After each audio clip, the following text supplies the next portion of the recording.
nhà đấy thằng ông cho vi số đó xin nắp gì cả nắp đi về mà đi ha nhớ sắp ra xí giáo xí là cha vậy này cả tí lô đấy sáng nay đi nè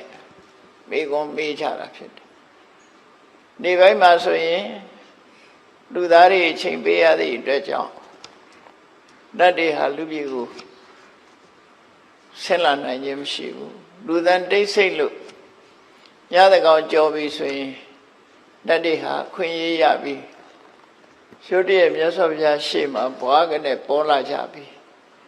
သူတို့သိလို့တဲ့မိကွန်းနေမေးကြတာဖြစ်တယ်နတ်တွေပဲဖြစ်ဖြစ်မြမာတွေပဲဖြစ်ဖြစ်လူဘုံလူလောကနဲ့ဆက်ဆက်ပြီးတော့နေကြတာသူတို့ဘဝတွေကဘလို့ဆက်ဆက်တာတော့ဆို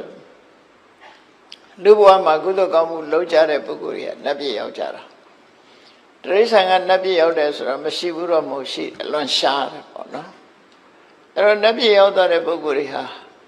လူပြည်မှာအခြေခံပြီးတော့နတ်ပြည်ရောက်သွားကြတာဖြစ်တော့ကြောင့်လူဘုံနဲ့နတ်ဘုံဟာဆက်သက်မှုတွေကြီးမားတယ်လို့ပြောလူဘုံတော်ကကုသိုလ်ကောင်းမှုလုပ်ခဲ့တဲ့ပုဂ္ဂိုလ်တွေဟာနတ်ပြည်ပြမပြည်ရောက်ကြ။တမန်ဒါနကောင်းမှုတို့သီလကောင်းမှုတို့လုပ်တဲ့ပုဂ္ဂိုလ်တွေဟာနတ်ပြည်မှာဖြစ်နိုင်ကြတယ်။ဒါနသီလတဲ့ပုံလွန်ပြီးတပ္ပထကျင့်စဉ်ကိုအောင်မြင်မြင်ကျင့်လို့ဇန်တရားရသွားပြီဆိုရင်ပြမဘုံထီအောင်တက်လှမ်းသွားကြတာ။ဒါလည်းလူပြည်ကသွားတာပဲဖြစ်တယ်ပေါ့။ဒါကြောင့်လူဘုံနဲ့ဘုံပြမဘုံဆိုတာဟာအကြောင်းအကျိုးအဖြစ်ဆက်ဆက်နေကြဥပမာမဲ့မြန်မာလူမျိုးတွေကနိုင်ငံခြားသွားပြီးလှုပ်လို့ကြတယ်ကိုယ်စာတိမြေဖြစ်တဲ့မြန်မာပြည်ကိုပြန်ပြီးတော့တတိယချမှာပဲပုဂ္ဂိုလ်ပဲဖြစ်ဖြစ်မြန်မာပြည်ကိုအခြေခံပြီးတော့နိုင်ငံခြားမှာကြီးပွားနေတဲ့ပုဂ္ဂိုလ်တွေရှိသလိုနိုင်ငံခြားမှာအခြေခံပြီးတော့မြန်မာပြည်မှာကြီးပွားနေတဲ့ပုဂ္ဂိုလ်တွေလည်းရှိကိုယ်ဆင်ပြေတဲ့ဘဝကိုယ်အခြေပြုခဲ့တဲ့ဘဝပြန်လေးဆက်သက်မှုဆိုတာထုံးတဲ့ဆလတစ်ခုလိုပဲဖြစ်တယ်ပေါ့ဒါကြောင့်မို့နတ်တွေဟာဖျားပွင့်လာတဲ့အခါမှာသူတို့အတွက်ကောင်းကျိုးချမ်းသာရဖို့ဆိုလူတွေတဲ့ပူအာယုစိုက်တယ်လို့ပြောမှဖြစ်တယ်လူတွေကတော့ဒုက္ခဒုက္ခချမ်းသာလိုက်ဆင်းရဲလိုက်နဲ့လူဘဝဟာဆင်ပြေလိုက်မပြေလိုက်နဲ့ဘဝမှာဒီလိုနေကြတာအစင်တစိုက်အစင်ပြေနေတယ်ဆိုတော့မရှိကြဘူးပေါ့နတ်တွေကြတော့ဒီလိုမဟုတ်ဘူးသူတို့ကချမ်းသာဒုက္ခများတဲ့ပုံဖြစ်လာသည့်အတွက်ကြောင့်ကုသကံရဲ့အကျိုးတရားကိုသူတို့ကပိုးပြီးတော့ခံစားကြတယ်နတ်တွေရဲ့ဘုံကိုနတ်လောကနတ်တွေရဲ့အခြေအနေကိုမြတ်စွာဘုရားကမ္မဖလူပစီဝီကံတရားကိုမှီပြီးတော့အသက်ရှင်တဲ့သဘောမျိုးလို့ဒီလိုဟောတာနော်လုံလဝိရိယထုတ်ပြီးတော့သူတို့ဟာစာဝတ်နေရေးအတွက်ကြိုးစားကြတာမဟုတ်ဘူးကံကောင်းရင်ကောင်းတယ်လို့ဆိုတာကျိုးစီးပွားကိုခံစားကြ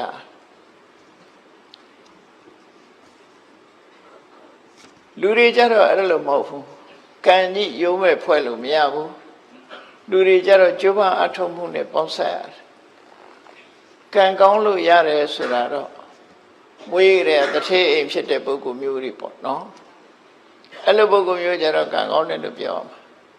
သို့သောကိုယ်ကရင်ကြိုးစားအထုပ်ခြင်းဖြင့်လူဘဝမှာချမ်းသာကြွယ်ဝသွားကြတဲ့ပုဂ္ဂိုလ်တွေရှိတော့လူတွေရဲ့ပုံဘဝကိုမြတ်စွာဘုရားကဥဋ္ဌာဏဖလူပစီဝီဥဋ္ဌာဏဖလဆိုတာဥဋ္ဌာဏဆိုတာလုံလဝိရိယတက်တက်ကြွကြွကြိုးစားအထုတ်တဲ့ဖလကအကျိုးတရားဥပဇီဝီကမိပြုပြီးတော့သက်ရှင်ရတယ်လူဘဝဆိုတာကြိုးစားမှယုံကံမှထက်တန်းရောက်တယ်ဆိုတဲ့အဓိပ္ပာယ်ပေါ့နော်အများစုဒီလိုဟောတာအဲ့တော့နတ်တွေကတော့ကံဤကျိုးပို့ပြီးတော့သိကြတယ်ဒါကြောင့်မို့လူဘုံလောကကိုနတ်တွေကအမြဲတမ်းကဲခတ်နေကြတယ်တရားမင်းကြီးစီလူလောကရဲ့အခြေအနေတွေကိုဥပုပ်နေတိုင်းလို့အစီရင်ခံစာတက်ကြရတယ်ပေါ့သူတို့မှာနတ်တပင်စီဝေးရောက်တိုင်း လူပြေကလူတွေဟာကုသိုလ်ကောင်းမှုပြုကြရလားဆိုတာကိုအမြဲတမ်းကဲခတ်တယ်တရင်ယူကြတယ်ဘာကြောင့်တရင်ယူတာတော့လို့ဆိုလူပြေကလူတွေကုသိုလ်ကောင်းမှုပြုတဲ့လူတွေများမှနတ်ပြည်မှာစီကားတာဖြစ်တယ်ကုသိုလ်ကောင်းမှုမပြုကြဘူးလူတွေကမေးမေးလျော့လျော့ဒုစရိုက်တွေလွှမ်းမိုးနေပြီဆိုရင်နတ်ပြည်ကတဖြည်းဖြည်းခြောက်ကပ်သွားတယ်လို့နတ်ဥယျာရောပါပြီးဖယ်သွားစီးနေတော့ဆိုအပယ်လေးပုံသွားစီးစဉ်းစားကြည့်မယ်ဆိုရင်လူတွေရဲ့လူဥယျာနတ်တို့ရဲ့နတ်ဥယျာပြမတို့ရဲ့ပြမဥယျာနဲ့တရိစ္ဆာန်ဥယျာစာတရိစ္ဆာန်ဥယျာပိုများတယ်အပယ်လေးပုံကတရိစ္ဆာန်ဥယျာများဘာကြောင့်များတယ်လို့ပြောရမှာပြောနိုင်တော့လို့ဆိုရင်ကြည့်ပေါ့တရားတွေအကုန်လုံးမကြည့်နဲ့ဘူးလူတွေနေစဉ်နဲ့အမျှသိရှိနေကြတယ်ကိုယ်တိုင်တွေ့နေကြတယ်ငါးတကောင်ရဲ့ဝမ်းပိုက်ထဲမှာငါးဥတွေဘယ်လောက်ရှိတယ်ဒါပဲစဉ်းစားကြည့်နော်ငါးတကောင်ရဲ့မွေးဖွားနှုန်းဟာသိမ့်ချီတန်းချီရှိတယ်လူတယောက်ရဲ့မွေးဖွားနှုန်းကဘယ်လောက်ရှိနည်းနည်းလေးပဲရှိတယ်နော်အဲ့လူဖြစ်ဖို့ဆိုတာလွန်ခဲနေအဲ့တော့တိရစ္ဆာန်ဖြစ်ဖို့တွေကအလွန်များဥယျာမနိုင်စားနိုင်လောက်များပြားအဲ့ဒါကြောင့်မို့လို့ဒီလူဘဝလူတွေကောင်းစားမှဆိုကိုချင်းတရားရှိပြီးတော့ကိုချင်းသီလမြဲကြပြီတဏှာကောင်းမှုတွေလုံးကြပြီဆိုလို့ရှိရင်လက်ပြည့်နိုင်ရွာတွေမှာစီကားတယ်စီကားရုံမြမကဘူးပြောမယ်ဆိုလို့ရှိရင်တိုင်းပြည်တစ်ပြည်ဟာစီးပွားရေးနှိမ့်ကျသွားပြီဆိုရင်လူတွေရဲ့အနေအထားတွေကလည်းဆုတ်ဆုတ်ချာချာဖြစ်လာလူတွေရဲ့ပုံပန်းတဏ္ဍာလည်းတောက်တောက်ပြောင်ပြောင်မရှိဘူးညှို့နှွမ်းလာတဲ့အနေအထားမျိုးတွေရှိဗမာပြည်မှာပဲတစ်ချိန်တုန်းကတွေးကြမှာပေါ့ဘုန်းကြီးတို့တော့သတိထားမိပါတယ်နော်ဗမာပြည်စီးပွားတိုးတက်လာပြီဆိုတဲ့ကမြန်မာလူမျိုးတွေရဲ့မျက်နှာတွေကပို့ပြီးတော့ကြည်လင်းလာဝတ်တဲ့ဝတ်တွေတို့နေရာထိုင်တာတွေကပို့ပြီးတော့အဆင့်မြင့်လာတယ်စီးပွားရေးတိုးတက်လာရင်ဒီတိုင်းပဲလေအိမ်တိမ်မှာလည်းကြည့်ပေါ့စီးပွားရေးမကောင်းတဲ့အိမ်ဟာတာယာမှုမရှိဘူးအမေနဲ့အဖေမတည့်ဘူးသားသမီးတွေချင်းချင်းမတည့်ကြဘူးဆင်မပြေကြဘူးတို့စီးပွားတိုးတက်လာပြီဆိုရင်ပျော်ပျော်ရွှင်ရွှင်နဲ့မိသားစုဘဝမှာသုံးနိုင်ဆွဲနိုင်ခုဗမာပြည်ရဲ့အခြေအနေဟာဒီလိုအနေထားမျိုးလို့ဘုန်းကြီးတို့အကဲခတ်မိတယ်ဘယ်လိုကြောင့်အကဲခတ်မိတာတော့ဆိုရင်ဥပမာလေးတစ်ခုပြောပြမယ် holiday ဆိုလို့ရှိရင်အထူးသဖြင့်ရန်ကုန်လူတွေကြည့်ရမှာပေါ့ holiday long term holiday ဆိုရင်ရန်ကုန်လူတွေမြို့ပြင်ထွက်တာ holiday တိုးဂိတ်မှာသွားပြီးတော့ပိတ်နေတာတတိကြမယ်ကြပါနော်တတိထားပေးကြပါအဲ့လိုသွားနိုင်လာနိုင်လဲနိုင်ပတ်နိုင်တယ်ဆိုတာစီးပွားတိုးတက်မှုရဲ့အရေးအယောင်ပဲလို့ပြောလို့ရတယ်ဟိုနိုင်ငံဒီနိုင်ငံသွားကြတယ်လဲကြတယ်ပတ်ကြတယ်ဆိုတာစီးပွားတိုးတက်မှလုံနိုင်အဲ့လိုမဟုတ်ဘူးစီးပွားရေးအဆင်မပြေဘူးဆိုရင်လူတွေကဟိုဒီသွားနိုင်ခြင်းလဲပတ်နိုင်ခြင်းမရှိကြဘူးတနေ့မှချောင်းကုတ်ပြီးတော့နေချာဘလို့ပဲဖြစ်ဖြစ်အချိန်ခါတစ်ခုရလူလောကမှာဘယ်နိုင်ငံပဲဖြစ်ဖြစ်စီးပွားရေးတိုးတက်လာတဲ့အချိန်မှရှိတယ်လို့စီးပွားရေးနှိမ့်ကျသွားတဲ့အချိန်မှရှိလူတိုင်းချမ်းသာတာတော့ပလီနဲ့မှမဖြစ်နိုင်ဘူးအမေရိကန်နိုင်ငံမှာသရောင်းစားမရှိဘူးမဟုတ်ရှိတယ်တိုးတက်တယ်ဆိုတဲ့နိုင်ငံတွေမှာလည်းသရောင်းစားရှိတာတောင်းမုံတောင်းနေတော့ကွာတော့ပေါ့နော်တချင်းလေးဆိုပြီးတောင်းနေတာကြတော့အမေရိကန်သရောင်းစားအဆင့်မြင့်တယ်လို့ဖြစ်အဲ့တော့တောင်းပြီးတော့တောင်းစားကြတာချင်းတော့တူတူပါပဲသို့တော့ဒီလိုလူတိုင်းဟာချမ်းသာမှုရှိကြလားလို့ဆိုမချမ်းသာအားလုံးတိုင်းပြည်တစ်ပြည်ဟာတွားရေးလိုက် infrastructure လို့ခေါ်တယ်လမ်းတွေကောင်းတယ်မီးတွေကောင်းတယ်အခြေခံတွေပေါ့လေလူအားလုံးသုံးသွားလိုက်နိုင်တဲ့အခြေခံတွေအားလုံးတိုးတက်လာတယ်အဲ့ဒါတွေတိုးတက်လာရင်တိုးတက်တယ်လို့ခေါ်လို့ရတယ်တော့တိုးတက်လာသည့်ခေတ်ကြီးထဲမှာမိသားစုတိုင်းစာဝတ်နေပြည်လဲလားဆိုပဲပြည်လဲမှာတော့တ ဒါတော့အလုံးပြည်လေဖို့ဆိုတာခက်ခဲတယ်လေလူတွေတယောက်နဲ့တယောက်ကြိုးစားမှုမတူကြအဲ့တော့လူဘဝမှာတော့ကြိုးစားအထောက်မှုတွေဆင်ပြေလာတဲ့အခါမှာជីវတုတက်လာမှုဆိုတဲ့အရေးအယောင်လေးတွေတွေ့လာနတ်ပြည်မှာကျတော့ဘလို့အရေးအယောင်ပေါ်လာတော့ဆိုရင်နတ်ပြည်ရဲ့တိုးတက်မှုကလူပြည်ပေါ်မှာအခြေခံနေတယ်မြတ်စွာဘုရားပွင့်လာတဲ့အခါမှာမြတ်စွာဘုရားရဲ့သာသနာတော်ကိုဘဝကိုပုံအပ်ပြီးဗုဒ္ဓံတရဏံကိစ္ဆာမိဓမ္မံတရဏံကိစ္ဆာမိဆိုပြီးတရဏဂုံဆောက်တည်ကြတဲ့ပုဂ္ဂိုလ်တွေဘုရားတရားကိုမြတ်မြတ်နုံနုံငါးပါးသီလကိုမြတ်မြတ်နုံနုံကျင့်ကြတယ်ဒါနကောင်းမှုတွေပြုကြတယ်အများပြားကြီးလှူတာမဟုတ်ပေမဲ့ဆုံးလေးတစ်စုံလှူတဲ့ပုဂ္ဂိုလ်လောင်းတဲ့ပုဂ္ဂိုလ်အစဒါနသီလလေးသာသနာ့တွင်မှာလုံးလိုက်ရတဲ့ဒါနသီလအကျိုးနဲ့နတ်ပြည်ရောက်တဲ့အခါကျတော့ဘုံမိမ့်မကြီးရဲ့တစ်တစ်လွင်လွင်နဲ့ဟိုတဲ့စားတဲ့အဝတ်အစားတွေကတောက်တောက်ပြောင်းပြောင်းနဲ့ရုပ်ရည်ရူပကာယပို့ပြီးတော့လန်းဆန်းနေတာလို့ဒါမျိုးက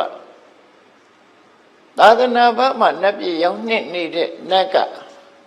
ဘုံမိမ့်မလည်းဟောင်းဟောင်းနှုံနှံအဝတ်အစားတွေကလည်းသိပ်ပြီးမတောက်ပြောင်းဘူးလှပမှုတွေဖြူခုခေတ်ပါနဲ့တူလို့ဆိုလို့ရှိရင်မော်ဒန်အောက်သွားတယ်လို့နေမှာပေါ့နော်အဆောက်အဦတွေရှေးဟောင်းဆောက်ဦးကြီးတွေနဲ့ဆိုမော်ဒန်အောက်နေတယ်လို့နေမှာပေါ့အဝတ်အစားတွေကလည်းရိုးပြီးတော့တောက်တောက်ပြောင်ပြောင်မရှိကြဘူးသာသနာတွင်မှာလူနတ်ဖြစ်သွားတဲ့သာသနာတွင်မှာလူဖြစ်ပြီးဘုရားသာသနာတွင်မှာကုသိုလ်လုပ်သွားလို့နတ်ပြည်ရောက်သွားတဲ့ပုဂ္ဂိုလ်တွေကျတော့အလုံးကိုတောက်ပါတယ်တောက်တော့ပြောင်ပြောင်နေဖြစ်လာကြအဲ့ဒါနဲ့ပတ်သက်ပြီးတော့မှတ်တမ်းတင်ထားတာရှိတယ်သုလရထတို့မဟာရထတို့ဆိုရယ်သာသနာတွင်ကနတ်ပြည်ရောက်သွားတဲ့နတ်တွေဟာတရားမင်းနဲ့ရှင်လိုက်ရင်တရားမင်းကနတ်တွေရဲ့အစိုးရတဲ့နတ်တို့ရဲ့ဘယင်ဖြစ်တော်လဲပဲသုလရထမဟာရထဆိုတဲ့နတ်သားတွေဟာသူတို့စီစဉ်ဥစ္စာခန်းခန်းနာနာဘုံမိမ့်မနဲ့ထွက်လာပြီဆိုရင်တရားမင်းရဲ့အယောင်တွေတောင်းမိန်သွားတယ်လို့ဖြစ်တယ်မြင်လိုက်ရင်သိတာတယ်လေမြင်လိုက်ရင်သိတာတရားကသာသနာ့ဘက်မှာအကုသိုလ်ကောင်းမှုလုံးလာတဲ့ပုဂ္ဂိုလ်ဖြစ်သည့်အတွက်ကြောင့်သူတို့ရဲ့တောက်ပြောင်မှုတစ်လွင်မှုတွေမရှင်းနိုင်အောင်ဖြစ်လာဒါကြောင့်မို့လူပြည်ဆင်းပြီးတော့ကုသိုလ်ကောင်းမှုတွေလုပ်တယ်ရှင်မကသဗ္ဗကိုလိန်လီလှည့်ပြားပြီးဆွန်းလောင်းတယ်ဆိုတာအဲ့ဒီဝတ္ထုသူရဲ့စိတ်ခံစားချက်ကအဲ့ဒါလိုဖြစ်တယ်သာသနာတွင်ကကုသိုလ်ရှင်တွေရဲ့ဒီတစ်လွင်တောက်ပမှုကိုသာသနာဘာကကုသိုလ်ပြုပြီးနတ်ဖြစ်တဲ့ပုဂ္ဂိုလ်တွေကမရှင်းနိုင်ကြဘူးမရှင်းနိုင်လို့လူပြည်ဆင်းပြီးတော့ကုသိုလ်ကောင်းမှုလုပ်ကြအဲ့ဒါရိုးရလို့ဖြစ်လာတယ်ဒါကြောင့်မို့နတ်တွေဟာကုသိုလ်ကောင်းမှုရဲ့အကျိုးကောင်းကောင်းမွန်မွန်သိသည့်အတွက်ကြောင့်လူပြည်ဆင်းပြီးမြတ်စွာဘုရားရှိခိုးဆုံးမစကားတွေကိုယူကြတယ်ဆုံးမစကားတွေယူပြီးသူတို့ကိုယ်တိုင်တော့တချို့ကိစ္စတွေလုံနိုင်စွမ်းတော့မရှိဘူးမလုံနိုင်လူပြည်လူအခွင့်အရေးတွေမရှိဘူးအမှန်တမ်းနဲတဲ့ကုသိုလ်ပြုရမယ်အခွင့်အရေးတွေနဲ့အဲ့တော့လူတွေကတော့အခွင့်အရေးအမှန်တမ်းကောင်းတယ်ဒါနလုံးမလားသီလစောင့်တည်မလားကပ္ပဋ္ဌဘာဝနာပေါ်များအထုတ်မလားလူတွေမှာတော့အခွင့်အရေးတွေအလွန်ကောင်းတယ်တတိကလည်းလူတွေကအမှန်တမ်းကောင်းကြတယ်နတ်တွေကချမ်းသာလွန်အားကြီးတဲ့အခါတတိမိတ်တယ်သူတို့တတိမိတ်တယ်ဆိုတာစဉ်းစားကြည့်လေလူတွေလည်းစတိတ်ရှိုးရောက်နေရင်အိမ်ပါဖြစ်နေတော့သိပါမလားတတိရပါမလားပြောနေတယ်ဆိုရင်လေလက်လေးတွေမြောက်ပြီးခုံပေါက်နေတဲ့အချိန်လေးမှာအိမ်မလွတ်လို့တတိယအဲ့ဒါလို့နတ်တွေကလည်းစတိတ်ရှိုးတဲ့ရောက်နေတယ်လို့ပဲသူတို့ဘဝဟာချမ်းသာလွန်အားကြီးသည့်အတွက်ကြောင့်ဒီကုသိုလ်ကောင်းမှုဘက်မှာမိတ္တရောလေးရှိကြတယ်သို့တော်သူတို့အသိဉာဏ်ထက်ကြတယ်မြတ်စွာဘုရားကနည်းငယ်ဟောလိုက်လို့အသိဉာဏ်ထက်တဲ့ပုဂ္ဂိုလ်တွေကနားလည်မှုရှိသွားကြတယ်ဒါကြောင့်အခွင့်အရေးရတယ်ညတကောင်ကြော်ပြီဆိုလို့ရှိရင်နတ်တွေဟာမြတ်စွာဘုရားစီဆင်းလာပြီးမိကုံးနေမေးချတာအခုဒီဝဏရောဘသုတ်တံဆိုတာလည်းပဲအဲ့ဒါလို့သူသိကျင်တဲ့မေးခွန်းတွေကလူဘဝနဲ့ဆက်ဆက်တဲ့မေးခွန်းတွေကြီးပဲဘယ်နဲ့ပဲမေးဒီဘက်ကိုဆက်ဆက်လူတွေနဲ့ဆက်ဘာကြောင့်ဆက်ကုသိုလ်ကောင်းမှုချင်းဆက်နေလို့မေးဥ ဝဏရောဘသုတ်တံမှာလည်းပဲညတကောင်ရောအချိန်နတ်သားတယောက်မြတ်စွာဘုရားစီရောက်လာပြီးတော့ဒီမေးခွန်းမေးတာကောင်းမှုတွေတိုးပွားတဲ့ထာဝရကုသိုလ်မျိုးတွေကဘာတွေလဲဆိုမေးတဲ့သဘောမျိုးပေါ့နော်အဲ့တော့သူမေးတဲ့မေးခွန်းလေးကိုသေသေးချာချာနားထောင်ကြည့်ကေတံဓိဝဆရတ္တောသတ္ထပုံညာပဝတ္တိဓိဝဆိုတာနေ့ရတ္တောဆိုတာည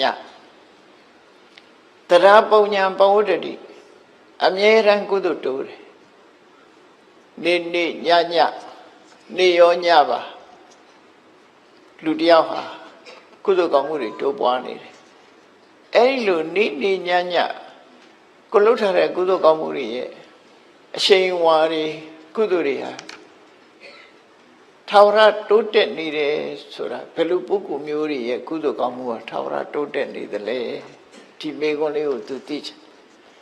ကုသိုလ်တိုးတာလောကလူတွေဟာစိစိမ်ဥစ္စာတိုးပွားနေတယ်ဆိုကျင့်တတ်တာပေါ့နော်အများဖြင့်ကျင့်တတ်တယ်နတ်တွေကစိစိမ်ဥစ္စာတိုးတာကိုမမေးပဲနဲ့ကုသိုလ်တိုးတာဘာကြောင့်မေးသူတို့ရဲ့ဘဝဟာကမ္မဖလူပစီဝိဖြစ်တယ်ကုသိုလ်ကံကိုမှီပြီးတော့အသက်ရှင်ရတာကုသိုလ်တရားတွေသူတို့ရင်ထဲမှာနေ့စဉ်တိုးနေတယ်ဆိုရင်သူတို့ဟာအလွန်ကျေနပ်ချက်ကောင်းကုသိုလ်တိုးခြင်းသည်သူတို့အတွက်ချမ်းသာဒုက္ခတိုးခြင်းပဲဖြစ်တယ်ဒါကြောင့်ဒီမေခွန်းမေးတယ်လို့ပြောအောင်ကေတံအဘယ်ပုဂ္ဂိုလ်တို့မှာဒီဝါစရတောစနေမှာပဲဖြစ်စေညမှာပဲဖြစ်စေဝါနေရောညပါတရာပုံညာပဝတ္တိအမြဲတမ်းကုသိုလ်ကောင်းမှုတွေတိုးနေပါသလဲအဲ့တော့နေ့ပဲဖြစ်ဖြစ်ညပဲဖြစ်ဖြစ်ထာဝရကုသိုလ်ကောင်းမှုတွေတိုးနေအောင်ဘယ်လိုပုဂ္ဂိုလ်တွေကအဲ့ဒီလိုကုသိုလ်တိုးပါသလဲဆိုတာမေးခွန်းတစ်ခုနော်လူတွေကဖန်ကိုပတ်စံအပ်တဲ့အခါကျတော့နေတိုင်းတိုးတာတော့လတိုးတာတော့နော်တိုးပြီးစားတဲ့လူတွေဆိုရင်နိုင်နဲ့တိုးနေတာတော့အဲ့လိုတိုးပြီးစားတဲ့လူတွေအဲ့တော့ဘယ်တိုးပို့ကြိုက်တယ်ဆိုရင်နိုင်လိုက်တိုးနေပို့ကြိုက်ကြမှာပဲဘယ်လိုပဲဖြစ်ဖြစ်နော်တလားမှာတခါတိုးတာတဲ့နော်နေ့စဉ်တိုးရင်ပို့ကြိုက်နေ့စဉ်တိုးတာတဲ့နေ့တိုင်းတနာရီတခါတိုးနေပို့ကြိုက်10မိနစ်တခါတိုးနေပို့ကြိုက်ကြမှာပဲလေတိုးနေတာကြိုက်အဲ့တော့ကိုယ်ရင်တဲ့နှလုံးထဲမှာတမိုးကြီးမားတဲ့ကုသိုလ်တရားတွေဟာနေ့နေ့ညညထာဝရကုသိုလ်ကောင်းမှုတွေတိုးနေတဲ့ကုသိုလ်မျိုးဘယ်ပုဂ္ဂိုလ်ရဲ့ကုသိုလ်မျိုးဟာထာဝရတိုးနေတဲ့ကုသိုလ်မျိုးဖြစ်ပါသလဲဆိုဒီမေကုံးမေးတာနော်ထာဝရကုသိုလ်ရခြင်းနဲ့ဘယ်ခါပဲဖြစ်ဖြစ်ကုသိုလ်တွေတိုးနေတဲ့ကုသိုလ်မျိုးလုပ်ခြင်းဓမ္မထာသီလတမ္ပန္နာကေသနာတက္ကကာမိနောသူစရိုက်တရားပေါ်မှာကျင့်သုံးပြီးကိုချင်းသီလပြည့်ဝတဲ့ဘယ်လိုပုဂ္ဂိုလ်တွေဟာသိတဲ့အခါမှာနတ်ပြည်ရောက်ကြတာလေနတ်ပြည်ရောက်ဖို့ဆိုတာတော့ကိုချင်းသီလပြည့်စုံမှုလို့လိုတယ်ဒုစရိုက်တွေရှောင်မှုလို့လိုတယ်ဒုစရိုက်ရှောင်တာကိုချင်းသီလပဲဓမ္မထာတရားဓမ္မပေါ်မှာကျင့်တယ်သို့မဟုတ်ကုသိုလ်တရားပေါ်မှာယက်တည်တယ်သီလသမ္မာနာကိုချင်းသီလနဲ့ပြည့်စုံကြတယ်အဲ့ဒီလိုပြည့်စုံတဲ့ဘယ်ပုဂ္ဂိုလ်တွေဟာနတ်ပြည်ရောက်ပါသလဲသူမေးတဲ့မေးခွန်းလေးကိုစဉ်းစားကြည့်ပေါ့နော်နေရောညပါတိုးနေတဲ့ကုသိုလ်မျိုးကဘာကုသိုလ်လဲလို့ဆိုလို့တယ်ပေါ့ဘယ်ပုဂ္ဂိုလ်ရဲ့ကုသိုလ်ဟာနေရောညပါကုသိုလ်တိုးနေတယ်ဘယ်လိုပုဂ္ဂိုလ်တွေဟာသိတဲ့အခါမှာနတ်ပြည်ရောက်ဖို့သိချတယ်လဲဒီမေးခွန်းမေးတာဒီမေးခွန်းမေးတာသူကနတ်ပြည်ကလာတာဆိုတော့နောက်ထပ်နတ်ပြည်ရောက်ဖို့လူသားတွေဟာဘယ်လိုနေရမလဲဆိုတာဒုတိယလူသားတွေအတွက်ကြိုးပြုတဲ့မေးခွန်းတွေကိုမေးလိုက်တာပါဖြစ်အဲ့ဒီမှာသူ့ရဲ့မေးခွန်းကိုမြတ်စွာဘုရားဖြေတာကတော့သူကရှင်းရှင်းလေးနော်သူ့ရဲ့မေးခွန်းကိုမြတ်စွာဘုရားဘယ်လိုဖြေတော့ဆိုအာရမရောပဝနရောပရှေစနာတိတုကာရကပပ္ပိသဥဒ္ဒပါဏိသယေတရန္တိဥပတ္တယတေတံဒီဝါစရတောသတရာပုံညာပဝတ္တိတိုးတယ်ဆိုတာနဲ့ပတ်သက်ပြီးတော့ထာဝရကုသိုလ်တွေကိုမြတ်စွာဘုရားထုတ်ပြပြီးတော့ဟောတယ် ကုသိုလ်ဆိုတာမျိုးမျိုးရှိကြတယ်တဲ့ပဲနံပါတ်1ကုသိုလ်6မျိုးကိုဒီမှာရှင်းပြီးတော့ဟောတာနော်ကုသိုလ်တွေဆင့်ပွားတိုးတက်လာတဲ့ကုသိုလ်6မျိုးကဘာတွေလုံးဆိုနံပါတ်1ကအာရမရောပါအယံသစ်ပင်တွေကိုစိုက်ပျိုးပြီးအများအကျိုးကိုပြုတဲ့ပုဂ္ဂိုလ်မျိုးဒီတော့မှသစ်ပင်ခုတ်တဲ့လူမပါဘူးနော်သစ်ပင်စိုက်တဲ့လူအယံဥယျာဉ်တွေကိုစိုက်ပျိုးပြီးအများကိုအကျိုးပြုပြီးကဘာမြေကြီးဥပေါ်မှာအရေးအာဝါဒတွေနဲ့အကျိုးပြုတဲ့ပုဂ္ဂိုလ်မျိုးတွေအာရမရောပအာရမဆိုတာခုခေတ်ဆိုရင်ခြံလုပ်ငန်းလို့ဟာမျိုးပေါ့နော်ခြံသစ်ပင်စိုက်တယ်ဥယျာဉ်စိုက်တယ်ရောပဆိုတာစိုက်ပျိုးတာဥယျာဉ်နေစိုက်ပျိုးတဲ့ပုဂ္ဂိုလ်တွေတဲ့အဲ့ဒီပုဂ္ဂိုလ်တွေမှာကုသိုလ်တရားနေရောညပါတိုးတက်နေတယ်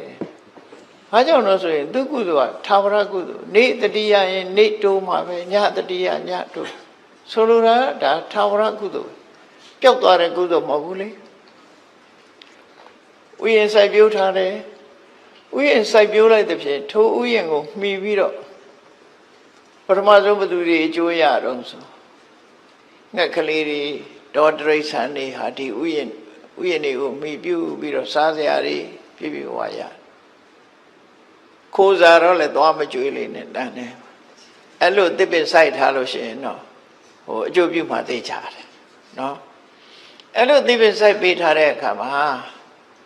ငှက်ကလေးတွေဟာတိရိတ်ခိုးပြီးတော့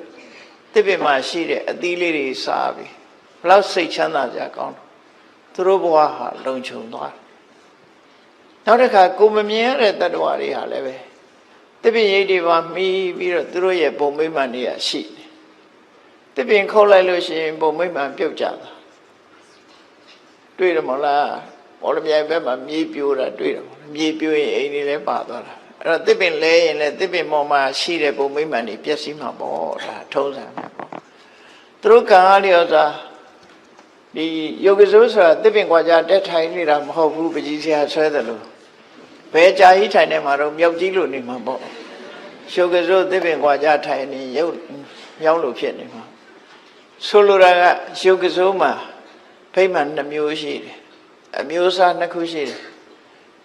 ရှုပ်ကစိုးရဲ့ဖိမှန်ဟာသစ်ပင်ရဲ့တစ်ခက်ပေါ်မှာတီးနေတဲ့ဖိမှန်မျိုးတစ်ခု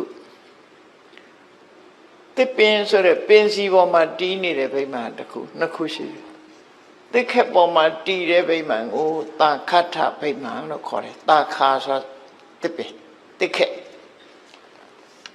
တာခထထဆိုတာအဲ့ပေါ်မှာတည်ရှိနေတာတစ်ခက်ပေါ်၌တည်ရှိနေသောဗိမာန်နဲ့နေတဲ့ရုပ်ကစိုးကိုတာခထဟောအဲ့ဒါကြတော့တစ်ကိုင်းခုတ်လိုက်တာနဲ့တစ်ကိုင်းကုံသွားရင်သူ့ဗိမာန်ပျက်စီးသွားတယ်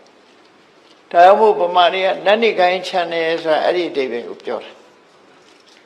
တစ်ကိုင်းကုံအောင်မခုတ်ဘူးတစ်ကိုင်းကုံလို့ရှိရင်သူတို့ဗိမာန်ရပ်တည်နိုင်စွာမရှိတော့ဒီတစ်ပင်မောမြောက်လို့နေတာမဟုတ်ဘူးတစ်ပင်ကိုအကြောင်းပြုပြီးတော့သူတို့ဘုံဗိမာန်တွေရှိနေတယ်လို့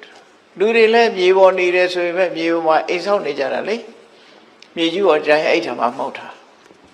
နတ်တွေလည်းပဲတစ်ပင်နဲ့ပတ်သက်ပြီးအဲ့လိုနေတယ်လို့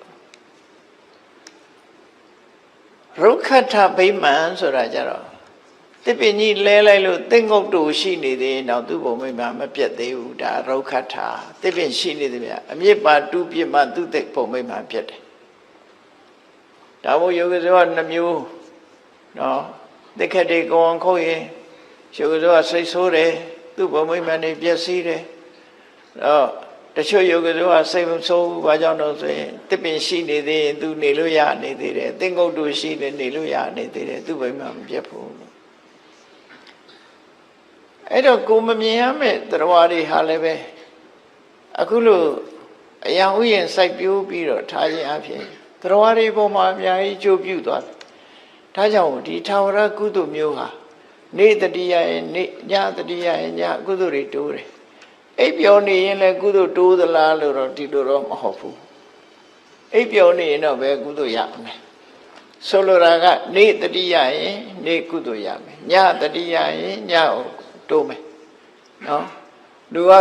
ခေါ်နေနေပြီကုသိုလ်တွေတိုးနေတာတော့မဖြစ်ဘူးအဲ့တော့လူကအိပ်ပျော်နေပြီတိုးတာတော့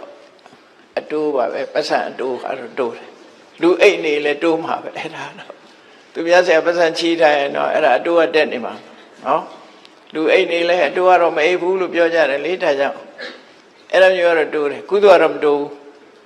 အိပ်နေလို့ကတော့ကုသိုလ်ကမတိုးဘူးတောင်တွေးမြောက်တွေးနေလဲကုသိုလ်ကမတိုးကုသိုလ်တိုးတာဘယ်ချိန်တိုးတာတော့တတိယရင်ဝမ်းသာရင်ကုသိုလ်တိုးတယ်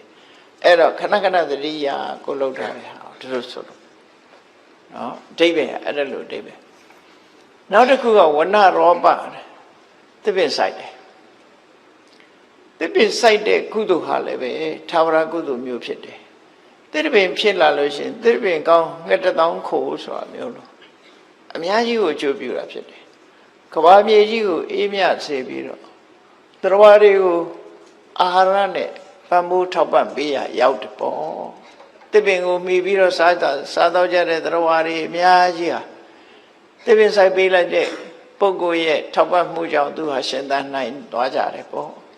ဒါကြောင့်မို့သစ်ပင်ဆိုင်ပြိုးခြင်းကုသိုလ်ဝဏရောပါလို့ဒီလိုခေါ်တယ်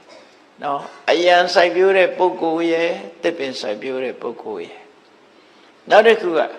ယေဇနာတေတုကာရကတေတုဆိုတာတရားဟိုဘက်ဒီဘက်ချောင်းချနေတယ်ဟိုဘက်ဒီဘက်သွားဖို့လွယ်ကူအောင်တရားခင်းပေးတယ်သို့မဟုတ်မြေရေတော့မရှိဘူးကဘာ6ကဘာရှိနေတယ်အဲ6ကဘာနှစ်ခုကိုပေါင်းပြီးတော့ဂုတ်ထိတ်တရားလို့ပေါ့ဟိုဘက်ကူလို့ရတယ်ဟာအဲ့ဒါလို့တရားမျိုးပေါင်းကူးတာတွေလုပ်ပြီးတော့လှူတယ်နောက်ကားသွားလို့မရအောင်ဂျိုက်ဖြစ်နေတယ်အဲ့နေရာမှာတရားခင်းပေးတယ်ဆိုလိုတာကတော့ဟိုဘက်ဒီဘက်ဒီသွားလို့လာလို့ကုသန်းလို့လွယ်ကူအောင်တရားခင်းပေးတဲ့ကုသိုလ်တေတုကာရကလို့ခေါ်တယ်နော်တေတုလို့တေတုဆိုတာတရားယေဇနာတေတုကာရကတရားခင်းမှုကိုတေတုကာရကလို့ခေါ်တယ်သူ့ရဲ့ကုသိုလ်ကတရားခင်းပေးတဲ့ကုသိုလ်ပေါ့တရားခင်းပေးရင်လည်းလူတွေဟာဒီဟိုဘက်နဲ့ဒီဘက်ဆက်သွယ်ရေးကိုချမ်းသာလွယ်ကူစွာသွားနိုင်အောင်စီမံပေးတာဖြစ်သောကြောင့်အလွယ်တကူဟိုဘက်ဒီဘက်သွားနိုင်ကြသည့်အတွက်ကြောင့်သူ့အတွက်ကလည်းပဲဒီတရားဟာအများကိုအကျိုးပြုတဲ့အရာဖြစ်သည့်အတွက်ကြောင့်တွေးမိတိုင်းဝမ်းသာစရာဖြစ်တယ်ဝမ်းသာတိုင်းဒီကုသိုလ်ဟာလည်းပဲတိုးနေတဲ့ကုသိုလ်မျိုးဖြစ်တယ်လို့ဥယျာဉ်စိုက်ပျိုးတဲ့ကုသိုလ်သစ်ပင်စိုက်ပျိုးတဲ့ကုသိုလ်တရားခင်းပေးတဲ့ကုသိုလ်နော်၃မျိုးနောက်တစ်ခုကဘာလို့ဆိုပပင်စဥဒ္ဒပါနိစရေတရန်တိဥပတ္တယံပပင်စဆိုတာမြန်မာလူမျိုးတွေရဲ့ယဉ်ကျေးမှုကဘာလို့ဆိုရေဦးစင်တဲတာခုခေတ်တော့ရေဦးစင်ယဉ်ကျေးမှုကပျောက်နေတယ်တော်တော်များများပျောက်သွားပြီတော်ရဒီမှာတော့ရေဦးစင်ယဉ်ကျေးမှုတဲ့နော်ရေဦးစင်ယဉ်ကျေးမှုခုခေတ်တော့ရေဦးစင်တဲတာနည်းနည်းရှားလိုက်ပေါ့လေရေဦးစင်ယဉ်ကျေးမှုကုသတတ်တဲ့ယောဂဝေဒနာတွေပေါ်တော့လေရေဦးစင်သူတော့ကိုတော့ဆိုခက်တယ်ဒါပေမဲ့တစ်ခါတော့လေးတွေနဲ့လှုပ်ပြီးရင်တော့လည်းအဆင်ပြေပါတယ်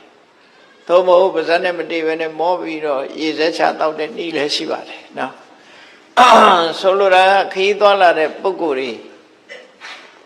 ရေဆာငမ်းမွတ်နေတဲ့နေရာမျိုးတွေမှာသွားလာတဲ့ပုဂ္ဂိုလ်တွေပန်းပြေဖို့တောက်ရည်ကိုတီထားပေးချက်ကုသိုလ်ဟာလည်းပဲ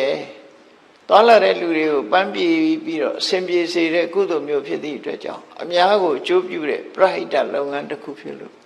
စိတ်ချမ်းသာစရာကောင်းတဲ့ကုသိုလ်ပဲ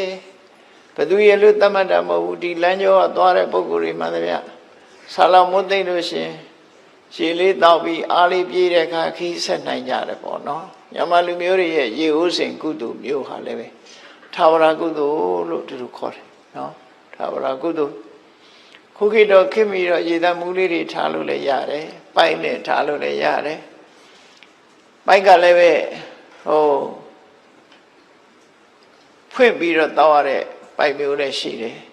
အိန္ဒိယနိုင်ငံမှာတော့ဘယ်လို ထားတော့ဆိုပိုက်ခေါင်းတွေကသူကအပေါ်ကအစွတ်ကလေးနဲ့ထားတာအဲ့ဒီအစွတ်ကလေးကိုမတင်လိုက်မှရေထွက်တာဟိုလှဲ့တဲ့ဟာမဟုတ်ဘူးသူကပိုက်ခေါင်းမှာအစွတ်ကလေးပါတယ်အဲ့ဒါလေးကိုမလိုက်လို့ရှိရင်ရေထွက်သွားအဲ့ကြတော့သူကနွားတွေတောင်တောက်တတ်တယ်အဲ့ဒါနှုတ်သီးနဲ့ထိုးမလိုက်တာအဲ့ဒါပါဇက်တဲ့ရေရောက်သွားဗမာပြည်ကရေအဲ့ရေကောင်းတော့တောက်လို့ရမှာမဟုတ်ဘူးသွားနဲ့ကြိုက်ပြီးတော့လှဲ့မှရမှာဟုတ်ဒီဟာဟိုကတော့မတင်လိုက်တာနဲ့ရေရထွက်လာမြောက်ကလည်းတောက်တတ်တယ်နွားကလည်းတောက်တတ်တယ်အဲ့ဒီရေဥစဉ်မျိုးအဲ့ဒါလိုရေဥစဉ်လုပ်ပြီးတော့လှူဒန်းထားတဲ့ကုသိုလ်ဟာလည်းပဲ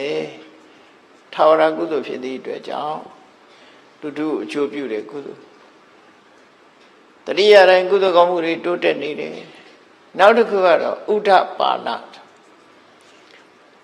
ရေတွေတူလောင်ထားတဲ့တွင်းရေတွင်းရေကန်ရေကန်ပဲဖြစ်ဖြစ်ရေတွင်းပဲဖြစ်ဖြစ်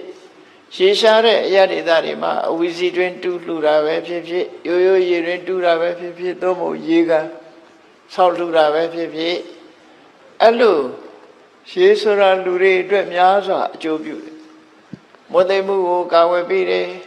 ရှင်ထဲကအပူတွေကိုအေးမြစေတယ်ခန္ဓာကိုယ်တန့်ပြတ်သွားစေတယ်ဘလောက်ပဲပင်မမျက်နှာလေးသိလိုက်ရရင်လန်းသွားတယ်ဟောရေရဲ့အကျိုးတွေနဲ့တန့်ရှင်းသွားတယ်လန်းဆန်းသွားတယ်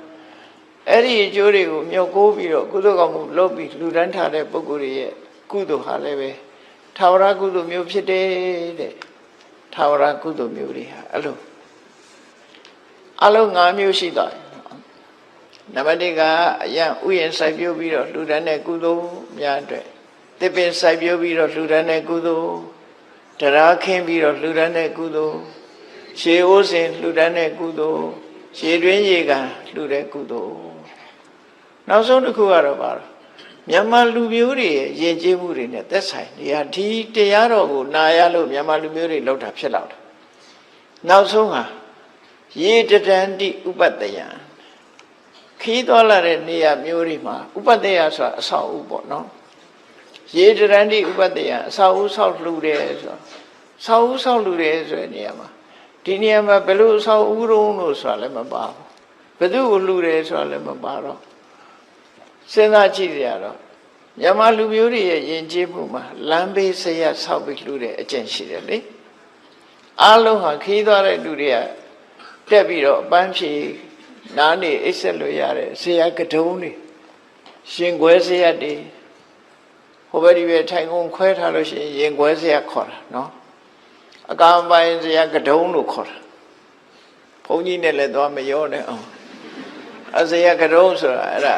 ကာမပါဒကိုပြောတာအပေါ်တက်ပြီးတော့ပန်းဖြေအိတ်လို့လည်းရတယ်အဲ့ဒီလိုအဆောက်အဦတွေဆောက်ပြီးတော့လှူတဲ့ပုဂ္ဂိုလ်ဟာလည်းပဲတဲ့လမ်းတော်လမ်းလာတွေအတွက်များစွာအကျိုးပြုတဲ့ကုသိုလ်မျိုးဖြစ်သည့်အတွက်ကြောင့်ဝန္တပီတိဖြစ်เสียထာဝရကုသိုလ်မျိုးဖြစ်ပါတယ်အဲ့ဒီ6မျိုးနဲ့ရသော်ဘုရားကဖြေလိုက်တာဘယ်ပုဂ္ဂိုလ်တွေမှာနေရောညရောကုသိုလ်ကောင်းမှုကအမြဲတမ်းတိုးတက်နေပါသလဲကုသိုလ်တွေဟာတိုးနေတယ်အမြဲတမ်းဘာကြောင့်တိုးဘယ်ပုဂ္ဂိုလ်တွေရဲ့ကုသိုလ်မှာတိုးတယ်ဘယ်ပုဂ္ဂိုလ်တွေမှာကုသိုလ်တရားတွေတိုးတက်လာတယ်လဲကုသိုလ်ဆိုတာတခါတတိယပီတိဖြစ်တိုးပြန်တယ်တခါတတိယပီတိဖြစ်တိုးတယ်အဲ့ဒါလို့တိုးအောင်လုပ်တဲ့နည်းနဲ့အဲ့ဒီမှာမြတ်စွာဘုရားဟောတာဘာကုသိုလ်လို့ဒီတခုတည်းမပြောဘဲနဲ့ထာဝရကုသိုလ်မျိုးတွေနဲ့ကြီးပဲပြောထားတာခွာကြည့်လိုက်ကြည့်လိုက်မယ်ဆိုအလုံးဟာထာဝရကုသိုလ်တွေထာဝရဆိုတာရွေးရှားလို့မရတဲ့ထာဝရကုသိုလ်တွေပဲเนาะတဏှာထဲမှာတည်မြဲအောင်ထားနိုင်တဲ့ကုသိုလ်မျိုးတွေပဲအဲ့ဒီထာဝရကုသိုလ်မျိုးတွေကိုပြုလုပ်တဲ့ပုဂ္ဂိုလ်တွေမှာတဲ့နေနေညညတတိယတိုင်းဝန္တာရွှင်မျိုးပီတိတွေဖြည့်ပြီးတော့ကုသိုလ်တွေတိုးတယ်လို့ဒီနတ်သားကိုမြတ်စွာဘုရားဒီလိုရှင်းပြီးတော့ဟောလိုက်တာဖြစ်တယ်အဲ့တော့အလုံးစိတ်ထဲမှာကြည်နူးစရာကောင်းတယ်ကိုလုပ်တဲ့အလုပ်တွေမြတ်စွာဘုရားကဒီတရားဟောထားတာကိုနိုင်မှတ်သားထားတဲ့ပုဂ္ဂိုလ်တွေဟာကိုယ့်ဘဝမှာထာဝရကုသိုလ်မျိုးတစ်ခုလုပ်ထားလို့ရှင်ဘလောက်ကြည်နူးစရာကောင်းမလဲနော်တခဏသာဖြစ်တဲ့ကုသိုလ်မျိုးမဟုတ်ဘဲနဲ့ထာဝရကုသိုလ်မျိုးတွေကိုတို့တွေလုပ်ရတယ်လို့စိတ်ထဲမှာဝန္တာပီတိဖြစ်ရအဲ့တော့ဒီဝန္တာပီတိဖြစ်เสียဒီတောရိပ်တောင်ရိပ်ဆိုတာဟာ လောကကြီးကိုအေးချမ်းစေတဲ့နေရာတွေဖြစ်ရမြမကတောတောင်ရဲ့သဘာဝတောတောင်ကိုအမြည်ပြုပြီးတော့သူတော်ကောင်းတွေဟာနေကြထိုင်ကြတာဖြစ်သောကြောင့်တောတောင်တွေပျောက်ကွယ်သွားခြင်းအပြင်သူတော်ကောင်းတွေစိတ်ဆင်းရဲစရာဖြစ်တယ်တောတွေတောင်တွေတောင်ပြိုတောပြုံးပြီဆိုလို့ရှိရင်ပထမဆုံးထိခိုက်တာတော့တိရစ္ဆာန်တွေပဲပေါ့နော်တိရစ္ဆာန်တွေထိခိုက်တယ်တောထဲမှာနေတဲ့တိရစ္ဆာန်တွေဟာသူတို့နေရာဌာနကြီးကပုံပြောက်လာတောတွေပြုံးတယ်တောင်တွေပြိုတယ်ဆိုနေစရာမရှိတဲ့အခါတိရစ္ဆာန်တွေနဲ့လူတွေဟာပဋိပက္ခဖြစ်လာကြဒါမို့လို့ဒီနာတိုက်ကြီးတို့ဥက္ကံတို့ဆိုခဏခဏဆင်းရိုင်းနေဆင်းလာပြီးတော့လူတွေရဲ့စိုက်ခင်းတွေဖြစ်စည်းတယ်ဆိုတာတောပြုံးလို့ဖြစ်လာတဲ့ပြဿနာတွေသာဖြစ်တယ်ပေါ့ဒီနာဘေကုဏအရက်ဒီမှာလည်းထို့တူပဲယမယံကတောဆရိုင်းတွေဝင်ရောက်ပြီးတော့ဖြစ်စည်းတယ်ဆိုတာလူတွေလှုပ်တဲ့အလုပ်တွေကြောင့်မလို့လူတွေကိုတုံ့ပြန်ဒုက္ခပေးတဲ့အနေအထားမျိုးအလုံးတိရစ္ဆာန်တွေဒုက္ခရောက်တယ်တောတောင်ကောင်းသွားပြီဆိုရင်တိရစ္ဆာန်တွေဟာဘယ်တော့အေးချမ်းသာရမှုရှိကြမလဲသူတို့တောထဲမှာကေဟစနစ်ဆိုecology ဆိုတခုနဲ့တခုဆက်ဆွဲပြီးတော့သူတို့အသက်ဘဝရှင်သန်နေကြတာဖြစ်တယ်နော်ဆက်သွယ်ပြီးရှင်သန်နေသူတော်ကောင်းတွေရဲ့ရှုထောင့်ကကြည့်လိုက်မယ်ဆိုရင်သူတော်ကောင်းတွေထဲမှာထူးခြားဆုံးသူတော်ကောင်းကမြတ်စွာဘုရားအဲ့မြတ်စွာဘုရားဘဝလေးကိုနည်းနည်းစဉ်းစားကြည့်ဘုရားဝင်ကိုသိတဲ့ပုဂ္ဂိုလ်တိုင်းမြတ်စွာဘုရားဘဝဟာတောနဲ့အမတမဆက်ဆက်တယ်ဖွာတော်မူတဲ့အခါမှာလည်းတစ်ပြက်အောင်မဖွာတယ်နော်ချင်းမခါနာတို့သွားပြီးဖွာတာမဟုတ်ဘူးအဲ့မြတ်စွာဘုရားတော့တစ်ပြက်အောင်မဖွာတယ်လောမဏီတစ်ပြက်အင်းကြီးမအောင်မဖွာတယ်မွေးဖွာပြီးတော့လေဒီတရားချစ်မှုနန်းတော်ကထွက်ခွာသွားပြီ29နှစ်အရွယ်တောထွက်ပြီ6နှစ်တရားကျင့်တော့လေတောထဲမှာပဲကျင့်တယ်တပည့်အောင်မှာပဲကျင့်မွေးတော့ကလည်းတပည့်အောင်မှာမွေးတယ်တရားကျင့်တော့လေတောထဲမှာတပည့်အောင်မှာကျင့်တယ်ဖျားဖြစ်တော့ကောမဟာဗောဓိပင်အောင်မှာဖျားဖြစ်တယ်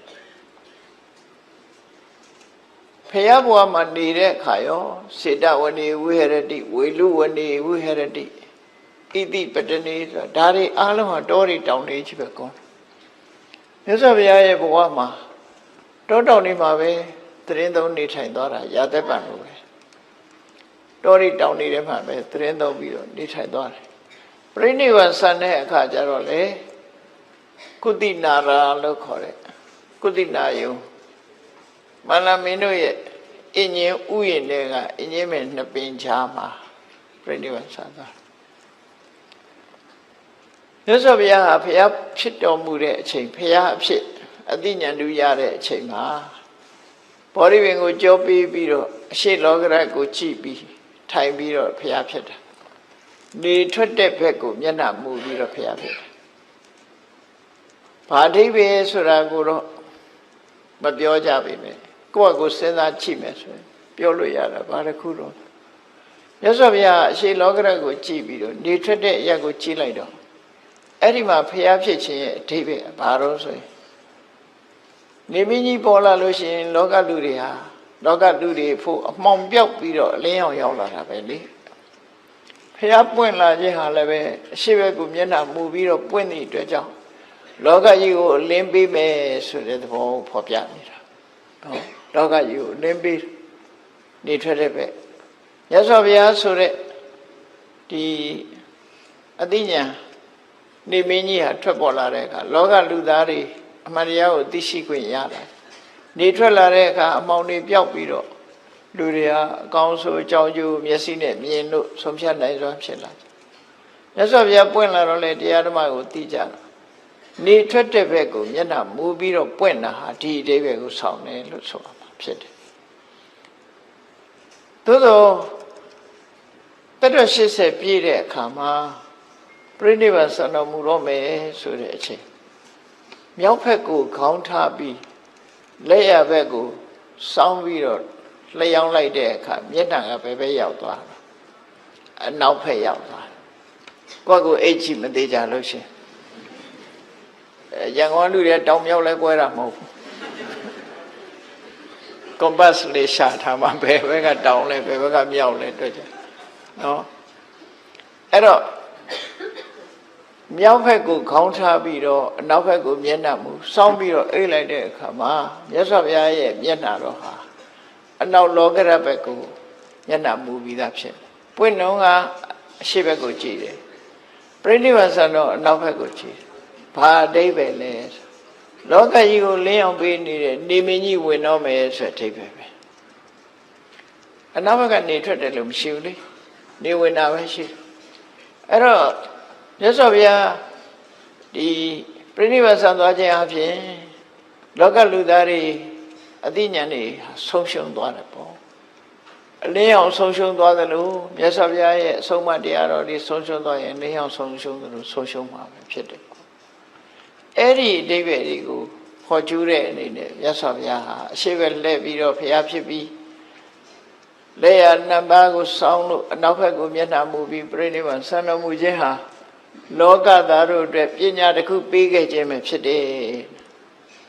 ဘုရားရဲ့ကရုဏာအမှန်တမ်းကြီးမားတယ်ပြိဋိဘဆန်တော်တောင်မှာပဲမင်းတို့စံနမူနာယူခဲ့ဖို့လှုပ်ထားခဲ့တာဖြစ်တယ်ပေါ့နော်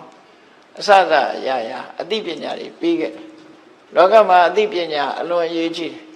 တယ်ဒါကြောင့်မြတ်စွာဘုရားကနတ်သားတယောက်ဟောပြောတဲ့မိကုန်းနဲ့မေးတဲ့မိကုန်းကိုအခုလိုသာဝရကုသိုလ်တွေနဲ့ဖြေလိုက်တာနောက်တစ်ခေတ်ကျတော့တစ်ပင်တွေပြောင်းအောင်ခုံးကြလိမ့်မယ်ဆိုတာသိလို့များဖြစ်မလားမသိဘူးအဲ့ဒါကြောင့်မို့ဒါတွေစိုက်ကြလို့ဆိုတဲ့အဓိပ္ပာယ်ဖော်ပြတာနော်ဒါလွန်ခဲ့တဲ့နှစ်ပေါင်း2600ကဟောခဲ့တဲ့တရား2600ဟောခဲ့တဲ့တရားအဲ့တော့အခုတို့လူတွေဟာတက်တက်ကြွကြွဒီကုသိုလ်ကိုအရာယူနေကြတော့ဝန်တာဆရာပေါ့နော်ကမ္ဘာလောကကြီးကိုတစ်ပင်ဖြင့်အေးမြအောင်ဆောင်ရွက်နေကြပြီအာရမရောပါအယံတစ်ပင်နေဥယျာဉ်နေစိုက်ပျိုးတယ်ဝဏရောပါတစ်ပင်နေစိုက်ပျိုးတယ်တောတွေစိုက်ပျိုးတယ်တေတုကာရကသွာလာခက်တဲ့နေရာတွေမှာတရားခင်းပေးတယ်ပပရှေးဥစဉ်ရင်ကျေးမှုဥဒ္ဒပါဏရေရင်းရေကလှူဒန်းကြတယ်ရေတရန်ဒီဥပတ္တယံလူတွေနားခိုဖို့ရအဆောက်အဦတွေဇယတ်တွေဆောက်လို့လှူဒန်းကြတယ်ဆိုတဲ့ဒီကုသိုလ်မျိုးတွေဟာသာဝရကုသိုလ်မျိုးတွေဖြစ်သည့်အတွက်ကြောင့်မြတ်စွာဘုရားကဒီနတ်သားရဲ့အမေကိုဒီကုသိုလ်မျိုးတွေနဲ့ဖြည့်ခဲ့တာဟာမြန်မာလူမျိုးတွေရဲ့ယဉ်ကျေးမှုနဲ့တကယ်ကိုရှေးကမြန်မာလူမျိုးတွေဟာဒီသုတ်တန်ကိုကြားနာပြီးတဲ့အခါမှာဒီကုသိုလ်မျိုးတွေယူခဲ့ကြတယ်လို့ပဲဒီလိုယူဆမှာရှေးလူကြီးတွေကစိုက်ကြတယ်တစ်ပင်နေနော်အများကြီးစိုက်ကြတယ်တစ်ပင်နောက်လူတွေကသာမစိုက်တာရှေးကလူကြီးတွေတစ်ပင်နေအများကြီးစိုက်ခဲ့ကြတယ်ခုလေတစ်ပင်စိုက်တဲ့အဖွဲတစ်ပင်နေစိုက်ပြိုးလာကြတယ်ဆိုတာဒါကောင်းတဲ့အလုပ်တစ်ခုပြန်ပြီးရှင်သန်လာခြင်းပဲဖြစ်တယ်ပေါ့နော်မြတ်စွာဘုရားဟောတဲ့အတိုင်းပဲသာဝရကုသိုလ်တွေကိုပြုလို့သည့်အတွက်ကြောင့်သာဝရအစဉ်အမြဲကုသိုလ်တရားတွေဟာယင်ထဲမှာတိုးတက်များပြားလာမှာဖြစ်တယ်လို့သိကြပါဦးပြီးတဲ့အခါဒုတိယမေကုံးကိုမြတ်စွာဘုရားဖြေတဲ့အခါကျဘယ်လိုဖြေတော့ဓမ္မထာသီလတမ္ပန္နာတိစနာတက္ကခမိနောဆိုဒီပြပုဂ္ဂိုလ်တွေကိုမရည်ညွှန်းမှုခုနပြောတဲ့ကိုချင်းတရားသို့မဟုတ်သင်္ဘေစိုက်ပြိုးတဲ့ကုသိုလ်တွေပေါ်မှာယက်တည်တယ်ကိုချင်းသီလနဲ့ပြည့်စုံတယ်အရေးကြီးဆုံးကတော့ကိုချင်းသီလကတော့အဓိကထားလူတွေမှာကိုချင်းသီလပြည့်စုံမှကောင်းကျိုးချမ်းသာတွေရ။ဘာကြောင့်လို့ဆိုတော့သီလရဲ့အဓိပ္ပာယ်ကသူကသမာဒါနာကောင်းစွာထားခြင်းနဲ့ဥပဋ္ဌာရဏကောင်းတဲ့အရေးချင်းတွေကိုထိမ့်သိမ့်ပေးခြင်းဆိုသီလရှိမှကုသိုလ်တရားတွေကတည်တတ်နိုင်တယ်ဆိုပါစို့သီလမရှိဘဲနဲ့ဇန်တရားအထုတ်လည်းမရဘူးဝိပဿနာတရားအထုတ်လည်းမရဘူးသီလရှိရမှာဖြစ်တယ်နော်သီလရှိမှဇန်တရားတွေကုသိုလ်တရားတွေဆိုတာယက်တည်နိုင်တယ်ပေါ့ဒါကြောင့်မို့မြန်မာနိုင်ငံမှာဆိုရင်ဒါနကုသိုလ်ဘွယ်တွေလုပ်တဲ့အခါမှာအလှူဒန်းလုပ်တဲ့အခါမှာရှေးဥစွာတရဏဂုံသီလကိုဆောက်တည်ကြတယ်ဒါဟာ သီလကိုခံယူလိုက်ခြင်းဖြင့်သီလေပဋိဋ္ဌိတတဒါနမဟာဗလတ္တသီလပေါ်မှာယက်တည်ပြီးတော့လုပ်တဲ့ဒါနကပို့ပြီးတော့အကျိုးကြီးတယ်ဆိုတဲ့အဆိုအမိန့်တိုင်းဆောင်ရွက်ခြင်းပဲဖြစ်တယ်။တခါဘုန်းကြီးတွေကပရိရွတ်တယ်ဆိုတာမေတ္တာတုတ်ရွတ်တာဖြစ်သောကြောင့်ဘုန်းကြီးတွေဘက်ကမေတ္တာပွားတယ်။တရားတော်မှလှူတဲ့ပစ္စည်းကိုမေတ္တာပွားပြီးမှခံယူလို့ရှိရင်တရားတော်မှရဲ့အလှူဟာပို့ပြီးတော့ကြီးမားတယ်ဆိုဒီအဆိုအမိန့်တိုင်းဘုန်းကြီးတွေပရိရွတ်တာနော်။ပရိရွတ်ခြင်းကတန်ဃာတွေဘက်ကပြင်ဆင်ခြင်းသီလခံယူခြင်းကတရားတော်မှတွေကုသိုလ်ရှင်တွေဘက်ကပြင်ဆင်ခြင်းလို့ပြင်ဆင်မှုနှစ်ခုလုံးမှဒီကုသိုလ်ကောင်းမှုဟာပြေဝပို့ပြီးတော့စင်စင်ကြယ်ရတယ်ပေါ့ဒါကြောင့်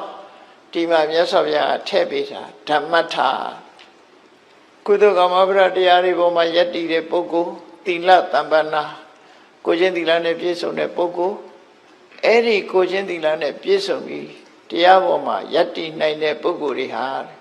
တေသနာသက်ခကာမိနောခေါရပြောတဲ့ကုသိုလ်ကောင်းမှုတွေလုပ်တဲ့ပုဂ္ဂိုလ်တွေဟာသိလို့ရှိရင်နတ်ပြည်ရောက်တာလေသူတို့ပဲတဲ့။နောက်ဘဝမှာနတ်ပြည်ရောက်တဲ့ကဒီဘဝစိုက်ထားတဲ့သစ်ပင်တွေမျိုးဟာဟိုမှာလာပြီးတော့ရှင်သန်နေမှာပဲဖြစ်တယ်နော်။ကိုလှုပ်တာကိုရတယ်ဆိုတဲ့အဓိပ္ပာယ်ကဒီအဓိပ္ပာယ်ပဲ။ကိုလှုပ်သွားတဲ့ကုသိုလ်ကောင်းမှုနဲ့အလားတူတစ်ခုကံကြမ္မာရဲ့ဒီပုံရိပ်တွေဟာအဲ့ဒီသဘောကိုဆောင်းတယ်။ဥရဏထေကထာမှာရေးထားတဲ့စကားလေးတစ်ခုရှိတယ်လူတယောက်ဟာတဲ့မကောင်းတဲ့စိတ်နဲ့တစ်ဖက်သားကိုဒုက္ခရောက်အောင်လုပ်လိုက်တယ်ဒုက္ခရောက်လိုက်လို့ဒုက္ခကိုတစ်ဖက်သားခံစားရတယ်အဲ့ဒီခံစားရတဲ့ဒုက္ခမျိုးသူစီရောက်လာတယ်တုံ့ပြန်ပြီးရောက်လာဒါမကောင်းတဲ့ဘက်ကပြောတယ်ကောင်းတဲ့ဘက်ကလည်းပဲထို့တူပဲလူတယောက်ဟာစိတ်ကောင်းစေတနာကောင်းရှိပြီးလူတူတယောက်ကိုချမ်းသာအောင်လုပ်ပေးလိုက်လို့ဟိုတယောက်ဟာချမ်းသာအဲ့ဒီချမ်းသာဒုက္ခမျိုးသူစီရောက်တယ်လို့သူတို့ဆိုတယ်ဒါကံကြမ္မာရဲ့သဘာဝအဲ့တော့ကံတရားကဒီမြတ်စွာဘုရားဟောပုံကကံတရားဆိုတာစိတ်ထဲကတွေးလို့ရှိရင်မနောကံဖြစ်တယ်နော်မနောကံဆိုတဲ့ဟာတွေကစိတ်နဲ့ဖြစ်တဲ့မနောကံတွေကတော့မကောင်းတဲ့ဘက်က3ခုကောင်းတဲ့ဘက်က3ခုအဘိဇ္ဇာပြဘာရမိစ္ဆာဒိဋ္ဌိဆိုမနောကံအနဘိဇာအပြပါဒတမ္မာဒိဋ္ဌိဆိုတဲ့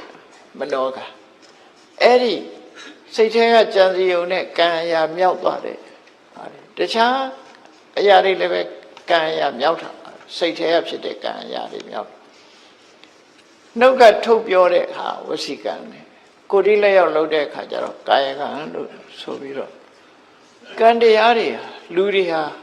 ဘဝရလာတဲ့အချိန်မှာကောင်းတာလည်းလုပ်တယ်ဆိုးတာလည်းလုပ်တယ်ကောင်းဆိုးနှမျိုးလုံးလုပ်ကြအဲ့တော့လုပ်တယ်ဆိုတဲ့နေရာမှာစိတ်နဲ့လုပ်ရင်မနောက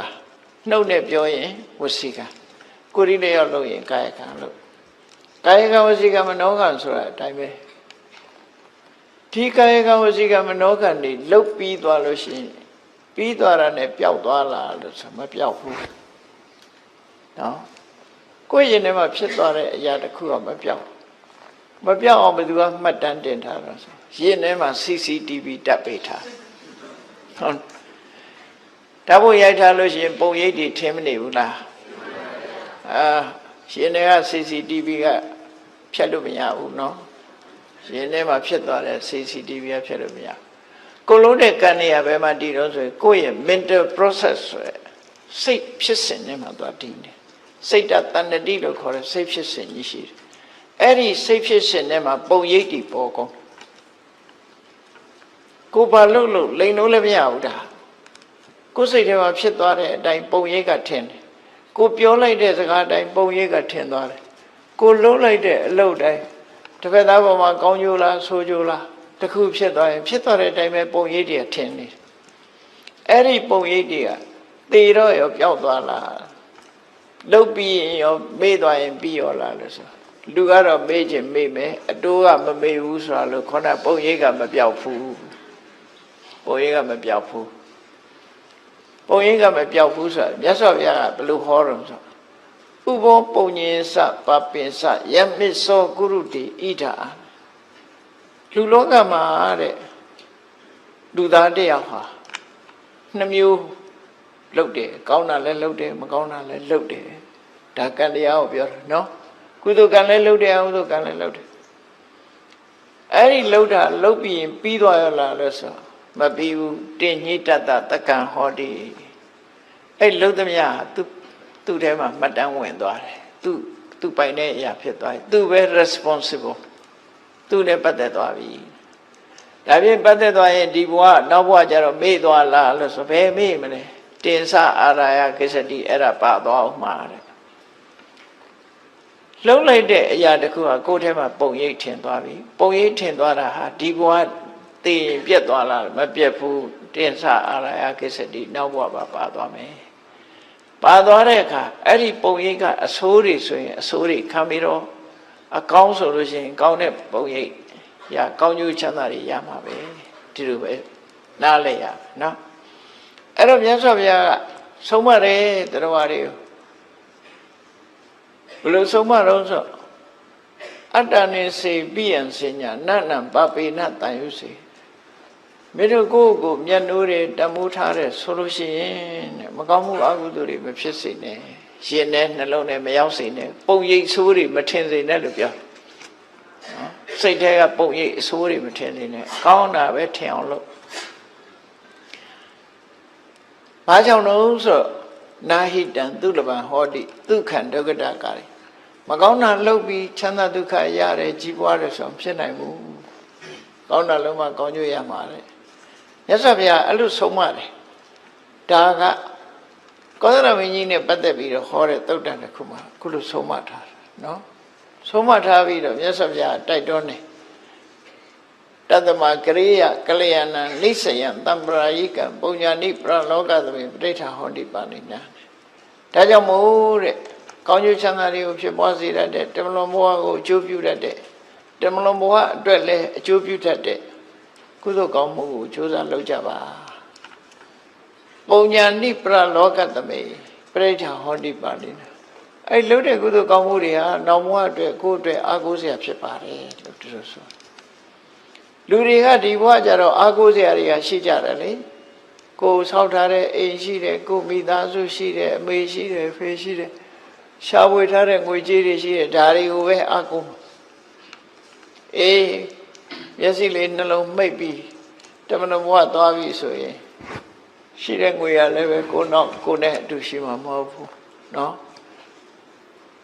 ကိုအမေဖေကိုမိသားစုကလည်းကိုနဲ့အတူလိုက်မှာမဟုတ်ဘူးအလုံးဟာကိုတယောက်တည်းပဲသွားကိုတယောက်တည်းသွားအဲ့တော့ဘာအကူရမှာတော့ဆိုခုပြောတဲ့ကိုလုပ်တဲ့ကုသိုလ်ကောင်းမှုဟာကိုယ့်အတွက်အကူစရာပဲဒါကြောင့်မို့ကုသိုလ်ကောင်းမှုလုပ်တိုင်းကိုယ်စိတ်လေးကိုအစဉ်တတိယပြီးတော့ကုသိုလ်တရားတိုးပွားအောင်အမြဲတမ်းတတိထားပြီးတော့ကုသိုလ်တွေပွားနေအောင်ဝတ္တပီတိဖြစ်ပြီးအပြန်နေ့စဉ်နဲ့အမျှတတိယအောင်ကြိုးစားအထောက်ကြမှာဖြစ်တယ်ပေါ့အဲ့ဒါဝဏရောဘတုတ်ကပေးတဲ့အသိပညာပဲဖြစ်တယ်မြတ်စွာဘုရားကိုယ်တိုင်ဟောခဲ့တဲ့ဒီသုတ်တံမှာဒီကုသိုလ်မျိုးတွေကိုသာဝရကုသိုလ်မျိုးတွေကိုလုပ်လို့ရှိရင်နေ့လဲညရောတတိရတဲ့အခါတိုင်းမှာကုသိုလ်တွေအမြဲတမ်းတိုးတယ်ဆိုတိုးတယ်လို့ပြောထားရတဲ့ကိုဟာကိုလှုပ်တာတစ်ခါပဲဖြစ်အောင်တော့ကုသိုလ်တွေအချိန်ချင်းလှုပ်တယ်လို့တိုးလာမှာပဲတိုးပွားလာတယ်လို့ဆိုတယ်